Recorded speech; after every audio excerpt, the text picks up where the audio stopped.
Lisons Job chapitre 25.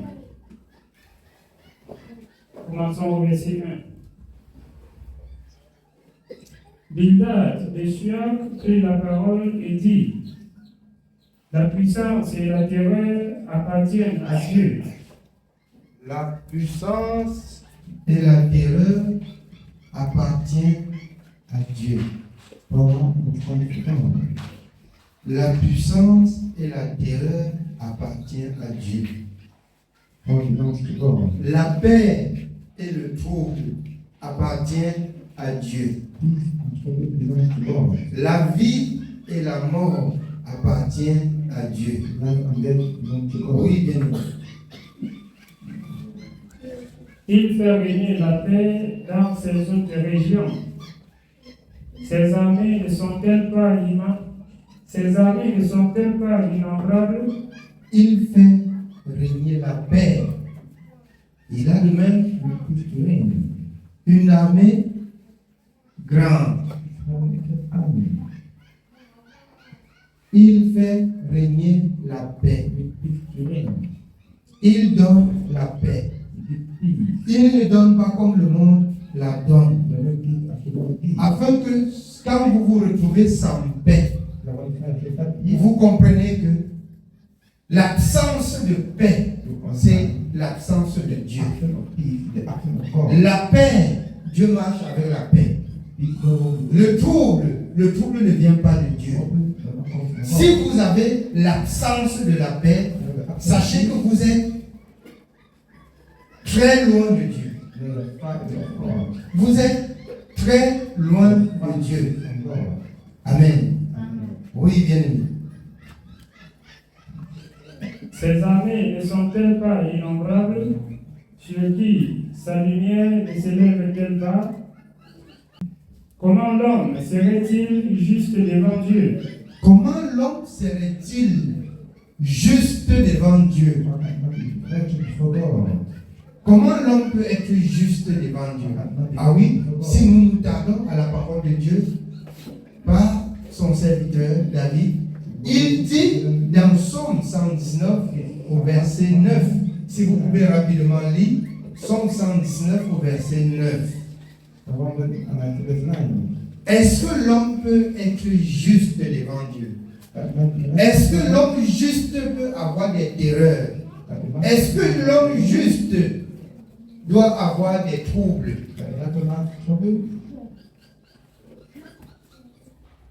Oui. Psaume chapitre 119, nous lisons le verset 9. Comment le jeune homme rendra-t-il plus son sentier en se dirigeant d'après ta parole? L'homme ne peut rendre son sentier pur qu'en se dirigeant d'après la parole de Dieu. Est-ce que l'homme peut se diriger d'après la parole de Dieu et son sentier demeure impur? Non. Non. L'homme qui voudrait rendre pur son sentier, il doit s'arranger à se diriger d'après la parole de l'Éternel. Est-ce que les voies de l'homme peuvent-ils être pures devant Dieu? Si oui, quand on a fait ce que Dieu a dit. Mais quand on n'a pas fait ce que Dieu a dit, peut-on se proclamer juste quand on n'a pas fait ce que Dieu a dit? Je parle ici à la conscience de l'homme. Parce qu'il arrive des moments où le malheur accable l'homme et il se justifie de son malheur. Oui, il peut avoir des épreuves au moment, des douleurs. Mais les épreuves ne conduisent pas à la souffrance pour toujours. Les épreuves, c'est pour un temps. L'homme devrait vivre comment? 2 Corinthiens 13, donc je rappelle tous les jours, s'examiner soi-même pour voir si sa vie correspond à la vie du ciel. Mais il arrive même qu'on avance des mauvaises paroles et après on dit qu'on a oublié, qu'on avance des paroles déplacées qui n'est pas selon la parole de Dieu. Après on dit que Dieu ne peut pas tenir compte de ça parce que c'est petit. J'ai appris que le jeune Samuel devant l'Éternel grandissait et ne laissait tomber la tête aucune des paroles de l'Éternel.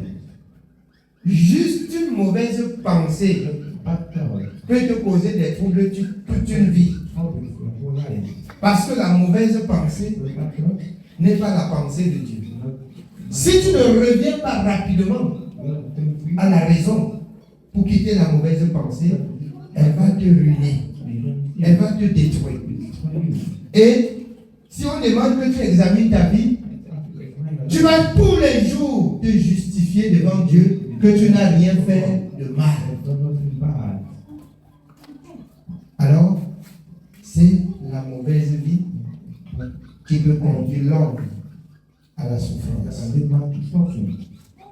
Amen. Oui, bien-aimé, on continue dans le livre de Job. Nous continuons au verset 4 de Job 25. Comment l'homme serait-il juste devant Dieu?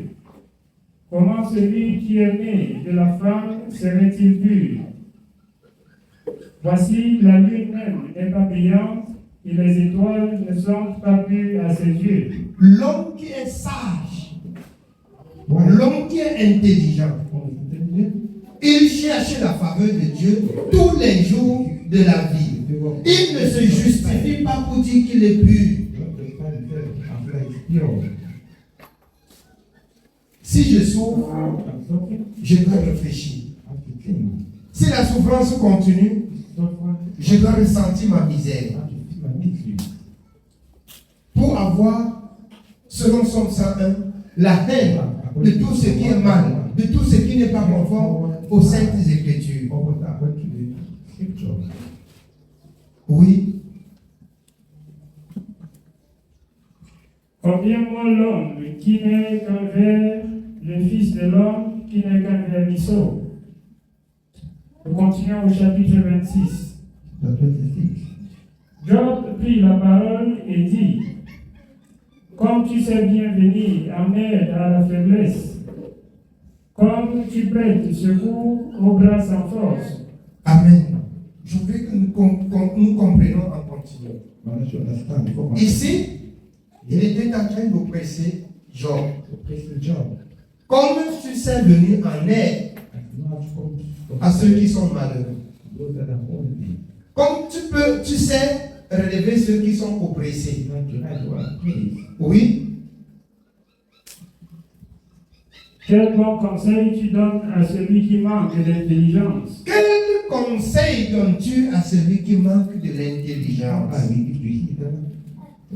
Nous reconnaissons dans Deutéronome 4, l'intelligence, c'est de connaître l'Éternel. La sagesse relève de la parole de Dieu. Quel conseil donnes-tu à l'homme qui est oppressé, qui souffre? Quel conseil donnes-tu à celui-là? 2 Corinthiens 13, 5, on lui disait que l'homme examine sa vie chaque jour pour voir si sa conduite est agréable à l'Éternel de par les saintes Écritures. Voilà le conseil que nous devions donner à l'homme. Par contre, quand d'autres souffrent, on exhorte qu'on s'examine dans la parole. On peut rapidement aussi s'autoproclamer juste, qu'on n'a rien à se reprocher. Quand on n'a rien à se reprocher, on doit être comme la parole de Dieu dit. Si nous rentrons dans la vie de Job, nous verrons que chaque jour de la vie, Job veillait. Comme c'est écrit dans 2 Corinthiens 16, 13, par l'apôtre Paul à Corinthe, je dis veillez. Job veillait et il offrait au temps de la loi des sacrifices du pardon pour sanctifier, pour purifier sa maison. Ça, c'est la vie de la sanctification. Job veillait et sanctifiait sa maison tous les jours de la vie que Dieu lui accordait de son vivant. Quand vous rentrez dans Job 1, Job 2, il dit, quand ses enfants sortaient même pour aller se réjouir même avec ses camarades, il rentre. Job prend soin de les sanctifier, de peur qu'ils auraient eu à avancer une mauvaise parole ou à faire quelque chose de désagréable devant leur Dieu. Mais aujourd'hui, il arrive même que nous justifions nos enfants dans le mal, que nous soutenons nos enfants dans le mal, que de rentrer, que de les enseigner, que de les conduire, que de les tenir selon la parole de Dieu. Vous payerez le prix.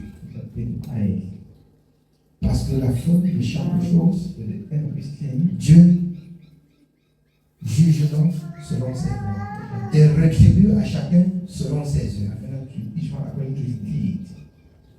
Ton enfant échoue. C'est que toi-même tu as échoué depuis longtemps. Que ce que vous aimez entendre ça ou que vous n'aimez pas entendre, je vous dis, c'est votre vie. L'enfant échoue, c'est que vous avez échoué. Il y a beaucoup, quand ils écoutent cette parole, ils disent toujours qu'ils verront mes enfants. Parce que le mal tellement a rendu dans vos cœurs que quand on prêche la parole de Dieu, vous vous en prenez à celui qui parle de Dieu. On verra comment ces enfants vont être. Par la grâce de Dieu, ils vont être bien. Selon le conseil que Dieu va me donner, que je les transmets, ils seront bien. Si vous voudrez bien instruire vos enfants, instruisez-les selon la voie du Seigneur. Si vous voulez les détruire, la paix reviendra à vous seuls. On va voir comment ces enfants vont être. Mes enfants, par la grâce de Dieu, seront bien. C'est pour cette raison que dans Lamentation par Jérémie, que chacun se plaigne de ses propres péchés. Si vous manquez de force, dans le livre de Jacques, demandez la force à l'Éternel pour élever vos enfants. Ne vous en prenez pas à la parole de Dieu quand vous écoutez. Ne vous en prenez pas à celui qui a réussi aussi, par le conseil de Dieu, d'élever ses enfants. C'est la haine, c'est la jalousie. C'est la haine et la jalousie pour rien. Contentez-vous à ce que Dieu a dit et instruisez vos enfants selon ce que vous avez écouté dans le conseil de Dieu. On va voir comment ces enfants vont être. C'est vos pensées. Et beaucoup sont là. Ils prient même que mes enfants échouent. Ils disent que Dieu que tu as enseigné là, c'est vous. Dieu que j'enseigne là, il est vivant. Il est vivant. Ceux qui ne veulent pas accepter que la parole de Dieu les reprenne, mettre en pratique la parole de Dieu, ils vont souhaiter mon échec. Je vous dis, si le mal habite votre cœur et vous désirez le mal du prochain, sachez que vous attirez sur vous la gangrène. Vous attirez sur vous les douleurs. Vous attirez sur vous la malédiction. Je ne souhaite pas votre mal, mais je prie que Dieu vous donne de comprendre avec tous les saints quelle est sa volonté dans tout son conseil. Amen. Quelle est sa volonté dans tout son conseil? Amen. Oui, bien aimé, on continue. Nous continuons au verset 3 de Job chapitre 26. Quel bon conseil tu donnes à celui qui manque d'intelligence, qui lit la parole de Dieu, qui craint Dieu, qui recherche la justice. Voilà le conseil qu'on peut donner. Quel bon conseil pouvez-vous aussi donner? Vous allez dire qu'il échoue. Vous allez dire qu'il a mourir. Beaucoup pourront être, comme j'ai dit, contents, comme certains de vos frères. On priait, on disait que l'église là a échoué, il a détruit. Il n'y a même pas une personne à droite là, comme s'il servait Dieu pour les gens. À droite, ne venez même pas. Je vais obéir à la parole de Dieu pour mon âme, pour ma maison. Je ne sais pas Dieu par rapport à vous. On disait qu'il n'y a même plus personne à l'église là-bas. S'il n'y a plus personne à l'église, si j'ai reçu la parole, je vais au dehors prêcher. Jésus est venu chez les siens dans Jean 1. Les siens ne l'ont pas reçu. Il est allé au dehors. Et c'est pour cette raison que nous avons reçu la grâce de devenir enfants de Dieu. Si vous ne recevez pas, même au Carrefour, il y a ça. On va prêcher, les passants vont écouter. Ne pensez pas que je sais Dieu par rapport à vous. Si vous voulez, ne venez pas. Les jours de prière, les gens vont penser qu'on fait la prière pour qu'ils viennent. Nous faisons la prière pour que vous connaissiez Dieu. Parce que si vous connaissez Dieu, vous n'allez pas manquer à la prière. Si vous connaissez Dieu, vous n'allez plus mettre en oubli la justice de Dieu. Vous n'allez plus mettre en oubli la parole de Dieu. Nous prions Dieu que vous connaissez Dieu, même si ce n'est pas ici que vous servez Dieu. Servez même ailleurs et marchez dans la justice de Dieu. C'est tout ce que nous demandons. C'est tout ce que nous prions à Dieu. Connaissons le Seigneur. Servons Dieu selon sa parole. Nous ne sommes pas de ceux qui, selon la parole de Dieu, falsifient les saintes écritures ou qui prêchent pour attirer la foule envers eux, pour soutirer quelques graines de nourriture. Nous prêchons ayant bien mangé. Nous n'avons pas soif, nous n'avons pas faim. Même dans la soif, même dans la faim, nous prêcherons la justice et la vérité. Nous ne prêchons pas par rapport à vos biens. Amen. Oui, bien aimé, on continue. Quelle abondance de sagesse tu fais paraître. À qui s'adressent tes paroles? Et qui est-ce qui t'inspire? Devant Dieu, les ombres tremblent au-dessous des eaux et de leurs habitants. Devant lui, le séjour des morts est nu, l'abîme n'a point de voile. Il étend les septentrions sur le vide, il suspend la terre sur le néant. Il renferme les eaux dans ses nuages, et les nuages n'éclatent pas sous leur poids. C'est pour que nous comprenions combien de fois ce grand Dieu est tout puissant. Toutes ces choses, c'est lui qui le fait. Vous voyez, il a créé les étendues, le ciel, la terre et tout ce qui renferme. À un moment donné, il fait comme ça, les nuages quittent et c'est la pluie qui descend. À un moment donné, il ferme, le soleil apparaît. Il a tout le pouvoir. Il a tout le pouvoir. Donc, l'homme vivant devait comprendre qu'il n'est qu'un souffle. S'il n'obéit pas à Dieu, Dieu enlève seulement le petit souffle qu'il a mis en toi. Comme tu as été prise de la poussière, tu ne parles de poussière. On ne parle plus de toi. On ne parle plus de toi. Qui es-tu pour ne pas obéir à la voix de ton Créateur? Qui es-tu pour ne pas chaque jour t'humilier devant ton Créateur? Tous les jours de la vie que Dieu a créée, je me regarde comme pécheur avant de gagner Dieu. Je me regarde comme méchant pour gagner Dieu. Pas que je vais vivre dans la méchanceté, pas que je vais vivre dans le péché, mais je prends en dégoût ma vie passée, parce que je suis né dans le péché, parce que j'ai été construit comme le roi David dans l'iniquité, parce que j'ai été enfanté dans le péché. Je reconnaîtrai que je ne suis rien devant Dieu pour gagner la faveur de mon Créateur, pour avoir la paix de mon Dieu. Je ne mettrai rien selon son 101 de mal devant mes yeux.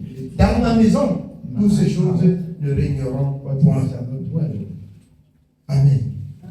Oui, bien aimé. Nous continuons au verset 9. Il couvre la face de son trône. Il répand sur lui sa nuée. Il a tracé un cercle à la surface des eaux comme limite entre la lumière et les ténèbres. Les colonnes du ciel s'ébranlent et s'étonnent à sa menace. Par sa force, il soulève la mer. Par son intelligence, il en brise l'orgueil. Son souffle donne au ciel la sérénité. Sa main transperce le serpent fuyard. Ce sont là les bords de ses voix, c'est le bruit léger qui nous en parvient. Mais qui entendra le tonnerre de sa puissance? Nous continuons au chapitre 27 de Job. Job prit de nouveau la parole sous forme sentencieuse et dit: Dieu qui me refuse justice est vivant. Le Tout-Puissant qui remplit mon âme d'amertume est vivant. Aussi longtemps que j'aurai ma respiration et que le souffle de Dieu sera dans mes narines, mes lèvres ne prononceront rien d'injuste, ma langue ne dira rien de faux. Avec toutes ces accusations, aussi longtemps que Dieu m'accorde le souffle, ma bouche ne peut rien prononcer de mal. Mais nos bouches, chaque jour, sont pleines de mal. Et on se justifie dans le mal. Quelle incrédulité. Quelle méchanceté.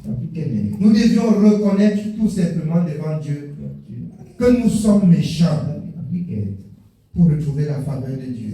Que Dieu pardonne notre méchanceté pour que nous puissions nous rapprocher de Dieu. Job, il se justifiait avec raison. Parce que tous les jours de sa vie, il veillait. Toi aussi, est-ce que c'est la même chose que tu fais pour pouvoir te justifier dans ton état d'être? Justifie-toi dans la justice et selon la parole de la justice. Justifie-toi selon la vérité et sur la voie de la vérité. Sinon, moi-même, je crois que j'ai encore beaucoup à apprendre devant Dieu. Et c'est pour cette raison que je vais m'abaisser tous les jours de la vie. C'est pour cette raison que je vais m'humilier.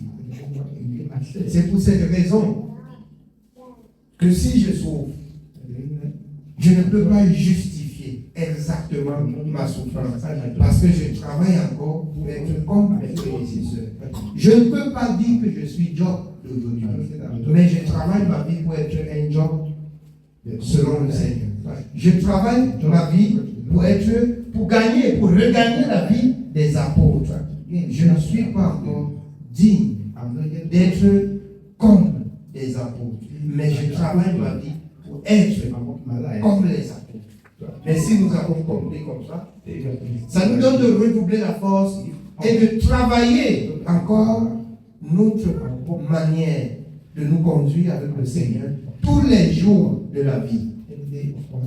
Amen. Oui, bien aimé. Nous continuons au verset 5. Loin de moi la pensée de vous donner raison. Jusqu'à mon dernier soupir, je défendrai mon innocence. Jusqu'à mon dernier soupir, je défendrai mon innocence. L'homme sait où il sort. L'homme sait comment il posait son pied devant Dieu. Est-ce que depuis le jour que tu as cru là, tu peux amener ta vie en revue pour voir si au juste tu es sans reproche? Qui ici, depuis qu'il a donné sa vie au Seigneur, peut être sans reproche? Que la personne lève le doigt. Que la personne lève le doigt. Nous comprenons que nous sommes tous méchants. Donc nous devions travailler nos vies chaque jour pour quitter la méchanceté. Pour quitter la méchanceté. Et c'est pour cette raison que le Seigneur répond aux pharisiens. Par cette femme prise en flagrant délit d'adultère. Elle avait rencontré Jésus. On devait appliquer sur elle la parole de la loi. Et Jésus dit, si quelqu'un parmi vous n'a point de péché, qu'il jette la première pierre. Vous pouvez comprendre par là que Dieu est miséricordieux. Il vous accorde la grâce, pas parce que vous êtes juste, mais selon sa parole dans le livre d'Ézéchiel, que vous vous sentez bien et que vous prenez des goûts au mal, vous vous repentez pour devenir ce que Dieu veut. Dans 1 Thessaloniciens 4, c'est pour cette raison que l'apôtre Paul rappelle. 1 Thessaloniciens 4, à partir du premier verset. Premier épître de Paul aux Thessaloniciens, chapitre 4. Nous commençons au verset 1.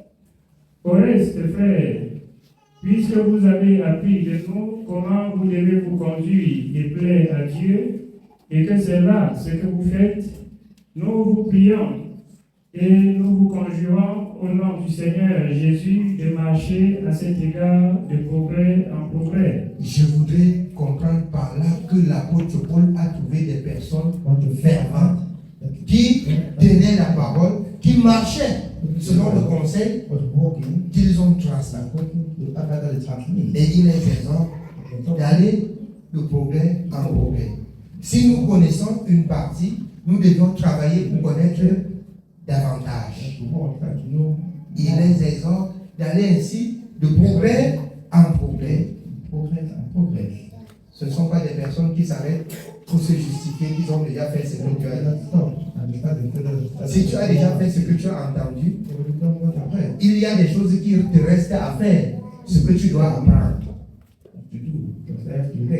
Et si tu n'es pas encore à ce niveau, tu devrais alors examiner ta vie selon 2 Corinthiens 13:7 chaque jour pour voir si ta vie est conforme à la parole. Si ce n'est pas le cas, tu te sanctifies pour te rapprocher de Dieu. Tu demandes pardon de ton ignorance, parce que quand on rencontre Jésus selon 1 Jean, on ne pêche plus. Mais on cherche à mener une vie de sanctification. Ils vont encore dire sanctification encore ce matin. Sanctification pour toute la vie. Sanctification pour toute une vie. Jusqu'à ce qu'on quitte la vie. On va se sanctifier. Pour être agréable à Dieu. Je vous dis encore, Moïse est parti de l'Égypte, il était sur la conduite de l'Éternel. Mais devant le buisson, quand Dieu regarde Moïse, il dit, ôte tes souliers de tes pieds, car ce lieu, c'était un lieu très saint. Vous dites, tu as marché avec moi, comment j'arrive là pour me rapprocher plus? Tu dis que j'enlève encore la soulière. Vous comprenez ça? Qui est celui qui conduisait Moïse? N'est-ce pas l'Éternel? Mais devant le buisson, il lui dit encore, enlève quelque chose.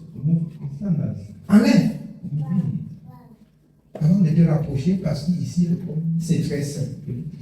Je travaille ma vie tous les jours pour me rapprocher du lieu très saint. C'est pour cette raison que nous devons à chaque jour nous sanctifier. La sanctification consiste à enlever tous les tâches. Apocalypse. Alors, heureux ceux-là qui gardent leur robot blanche. Tout ce qui peut nous empêcher d'entrer dans ce lieu très saint. Pendant que les autres voient qu'ils sont déjà très saints, je vois qu'il me faut travailler. Je vois qu'il me faut ôter. Je vois qu'il faut que je balaye. Mais l'ignorance, c'est quelque chose. Osée 4:6. Mon peuple est détruit parce qu'il lui manque de connaissances. Vous avez compris ce matin, Moïse marchait avec Dieu. Mais devant le buisson, Dieu lui dit, enlève ça. Comment? Celui qui parle. Depuis la sortie de l'Égypte, il te parle et tu comprends. À un certain niveau, il dit, enlève ça avant de te rapprocher. C'est un enseignement. Nous devions chercher tous les jours de la vie ce que nous devions enlever pour être agréable à Dieu. Ce que nous devions enlever pour nous rapprocher davantage de Dieu. Si vous voyez que vous avez déjà tout enlevé, vous vous justifiez vous-même. Vous vous justifiez vous-même. Et vous pouvez, bien aimé, vous heurter. Vous pouvez vous heurter. Amen. Oui, bien aimé, on continue. Nous continuons au verset 2 de 1 Thessaloniciens chapitre 4. Nous rentrons dans le livre de Job. Nous continuons au verset 5 de Job chapitre 27. Loin de moi la pensée de vous donner raison. Jusqu'à mon dernier soupir, je défendrai mon innocence. Je tiens à me justifier et je ne faiblirai pas. Mon cœur ne me fait de reproches sur aucun de mes jours. Que mon ennemi soit comme le méchant et mon adversaire comme l'impie. Alors, je travaille ma vie pour revenir à être comme Job. Que des jours prochains, ceux qui vont voir sur moi le modèle du service, que je leur dis aussi, je ne me reproche de rien. Si Dieu peut me soumettre à la souffrance pour vous délivrer à la souffrance, je ne me reproche de rien. Je ferai ce que Dieu va me demander. Et je vais me justifier. Je vais me justifier avec raison dans la parole de Dieu. La seule chose que je me passe dans mon esprit, comme Paul, il a dit qu'il a persécuté l'église de Christ, qui en retour est devenu serviteur de Christ. Il reconnaît ainsi son péché. Il prêche en démontrant qu'il n'est pas digne d'être appelé enfant ou serviteur de Dieu parce qu'il a persécuté l'église de Dieu. Mais la phase là est passée. Et maintenant, il dit ce que vous avez appris de moi, ce que vous avez vu en moi, faites-le et que le Dieu de paix soit avec vous. Mais il a dit de sa bouche ce qu'il a fait comme mal vis-à-vis de son Dieu. Et son Dieu l'a pardonné et l'a lavé de toute son iniquité. Maintenant, sa vie reste un enseignement pour ceux qui regardent à lui.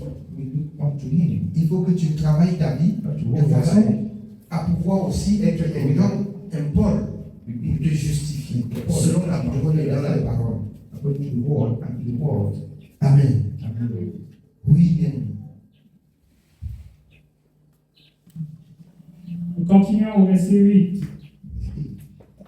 Quelle espérance restait-il à l'impie quand Dieu coupe le fil de sa vie, quand il lui retire son âme?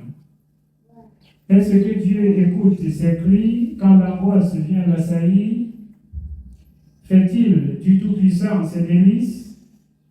Adresse-t-il en tout temps ses prières à Dieu? Est-ce que c'est là ta vie? Si Dieu coupe le contact avec toi et que la souffrance vient et que tu viens à crier, est-ce que Dieu écoute? Est-ce que de ta vie tu faisais du Tout-Puissant tes délices?